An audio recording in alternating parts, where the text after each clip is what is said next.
Guys, my name's Vivian. I decided to make a video on my pregnancy journey at 16 because a year ago today, I found out that I was pregnant.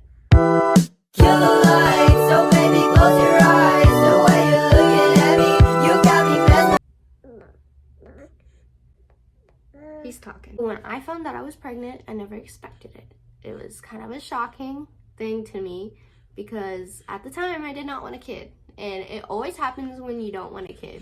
At the time I suspected I knew my boobs were really small and they were hurting, they were very swollen, they were growing a little bit, and I was asking my friend, hey, when do your boobs stop growing? Kind of told me, you'll kind of know when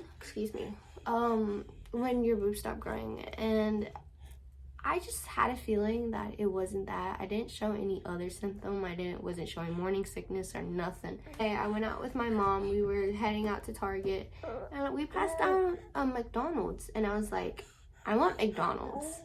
She looked at me and I was just like, it was just the weirdest thing. She was like, are you pregnant? And I was like, no, I just want McDonald's. What's wrong with me wanting McDonald's?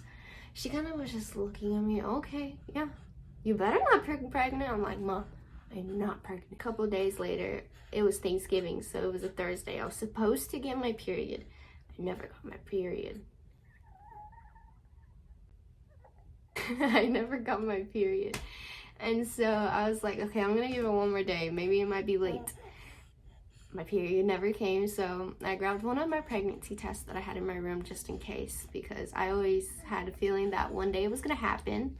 I took the pregnancy test, and at the time my boyfriend was on the phone with me, so we were kind of freaking out, you know, we weren't sure what we were gonna do, and it came back as a faint positive test, and I looked it up. It just basically means you're pregnant, but I was like, okay, this pregnancy test might be old for one, so let me go get a newer one and take another test.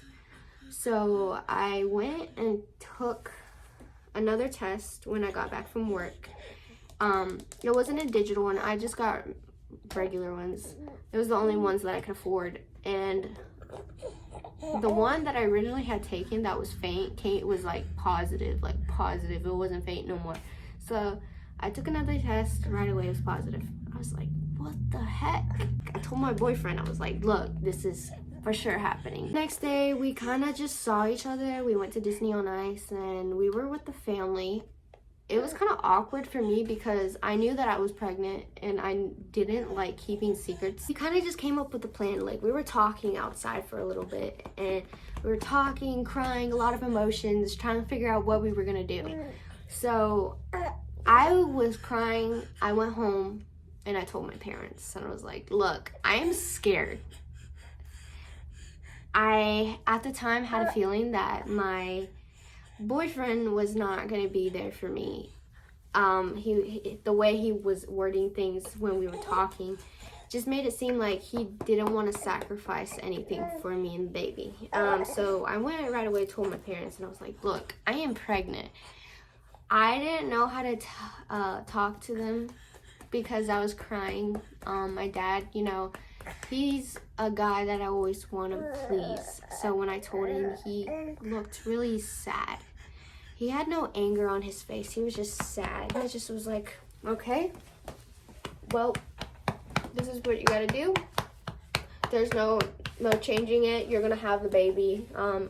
I don't think I could have gone through an abortion just because I don't feel like me, personally, I wouldn't go through it.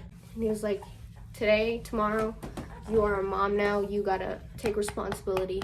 And whether you do this alone or not, you and your boyfriend aren't married, so consider yourself a single mom because you never know what the future has for you. Boyfriend told his parents. We all had a family meeting. Kind of decided to stay together. So a week later, my aunt passed away. I woke up one morning finding out that she died in a car accident. So I was very devastated. I didn't really know what to do. And at the time I had issues with my baby daddy's mom. She didn't really approve of me to kind of like deal with my emotions on my own. But being pregnant, you have hormones all over the place. It's like being on your period. every day for 9 months. And then on top of that, you're grieving. So it was very hard. Time goes by. I went to all my appointments. You know, I was very excited because a baby is, you know, something that is like, you know, a blessing. To my appointments, and then they asked me if I wanted to do 3 ways to figure out the gender. So I decided to wait till I was 20 weeks. So we went to the full anatomy scan. I had a friend go there with me to my 20-week appointment. You know, I saw my baby on the screen. He was very, very handsome. Was very healthy from what I can look like. But then all of a sudden we were taken back to the room and found out that he may or may not have Down syndrome. They were kind of scaring me the way they were wording it, because at the time I thought it was my fault. Like, I was very hormonal, like I said, and I was very emotional. I was crying every other day. So I, in a way, felt like it was my fault that he was Down syndrome. I thought it was me. I thought I was the problem. So I was kind of sad, but like, I wouldn't have a problem if my baby was Down syndrome or not. Like, if today it was Down syndrome, I would still love him the same. There is nothing wrong with Down syndrome babies, and moms who are like that are very strong. I just felt like, personally, I was not strong at the time, because I had so much going wrong for me. But we went to the hospital, and I took a test to see if he was actually a Down syndrome baby. So when I got to the hospital, he seemed fine. Like, we were looking at his face. We were in 4D, and he looked fine. He looked like a normal baby. They told me that he did not have Down syndrome. It was just they misread the ultrasound. So I kind of thank God, because I was like, thank you for, you know, blessing my baby to be a healthy baby boy. And then I had my gender reveal that same week, I'm pretty sure. And I found out that I was having a baby boy. Very excited. I did not know how to react. I was like, what? I wanted a baby girl. I thought I was going to have a baby girl, but I knew it was a baby boy. And we already had Adrian's name picked out even before I got pregnant. We always said, Adrian's going to be it. Adrian. I wanted Mateo. Mateo was going to be his second name, but my baby daddy did not like Mateo. I was like, dang it. Eventually had to break up with my baby daddy just because of reasons. I knew that I was going to be a single mom, and I always remembered what my dad told me, that whether you and your boyfriend do this together, just consider yourself a single mom. So I worked all the way up until I was 8 months. It was on my 37-week appointment or 36-week appointment. I had found out that he was a breech baby. So I was like, geez, kid, what's wrong with you? You're over here giving me scares. And like, breech babies aren't bad, but it's just like, if I were going to have him vaginally, he could potentially die. And I was like freaking out, because I was like, nah, I don't want my baby to die, you know? So I was like, all right, what are the options? They were like, okay, you can wait until you're 39 weeks and we can flip him, or we can do it at 38 weeks and we can flip him. So I was like, let's just flip him.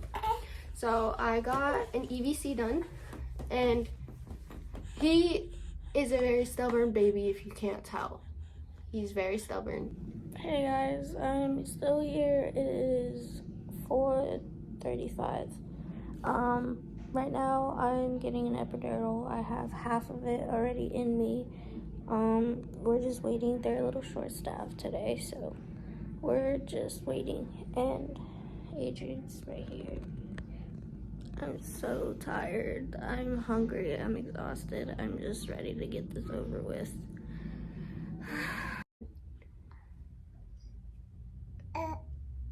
Yeah, he's trying to talk. So when I got there, I was freaking out. I was like, okay, I'm doing this alone. I had my mother there.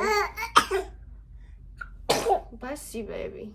I had my mom there, and they got me into this gown, and I was over here on the bed. They put an IV in me just in case if I had to get an emergency C-section, because getting an EVC done can mean that you are like flipping him in your stomach, and you could like put him into distress, and then you would have to have an emergency C-section. So We tried flipping him. I got an epidural. That crap hurt. Not like it didn't hurt, but it was just scary. And like I remember having like a mini panic attack. My heart rate went up to like 150. That was not a pleasant day for me. I was just so scared, you know. I flipped him. They could not flip him. They tried flipping him 3 times. And that doctor was very good. He was a very good doctor. And then that was his 3rd failed attempt since 2016. I was just like, Adrian, what is wrong with you, babe? And it was just funny. But they scheduled my C-section, and so I went to my C-section appointment. And then July 28th, he was born. I was just excited, you know. I was very proud of myself. I was sad because I was like, I always told myself, I want him out, I want him out. But when I actually had him, I wanted him back in my stomach.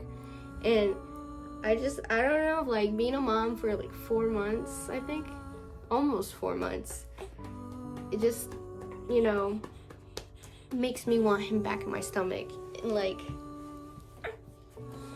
the moment, it was just so unreal to me. Like I saw everything. I was on that C-section table. I was looking up into the sky. They didn't even tell me when they were cutting into me. I didn't feel anything. They just were like, okay, he's coming out. You ready to see him? They put down the drape, and I saw him like coming out, and I just like, I was not there. I was like, this is so unreal. This is so unreal. So I just like looked at him, and they showed me him, and he was the most beautiful thing in the world. And I was crying because I always knew that, like somewhere deep inside of me, I always knew that I could never get pregnant. And I always told myself that like if I got pregnant, like it wouldn't be happening, because the entire pregnancy I felt like he wasn't there. Like I felt the kicks, I felt him moving, I felt everything. I saw him, but it just didn't feel like I was pregnant and I was having a kid, you know? And it was just really nice. And if I could go experience another pregnancy again, I probably would. I told myself I would never get pregnant again, but like I miss him in my stomach, and I miss like the excitement of it. So it was very nice. I got very lucky with my pregnancy because I didn't have like morning sickness or anything. But Adrian, you want to say hi? You want to say hi? But yeah, that was my pregnancy journey at 16. Sorry, I had a whole bunch more, but I don't like making long videos, and I feel like people don't like listening to long videos. So that's all for today. I'll see you guys later. Peace out.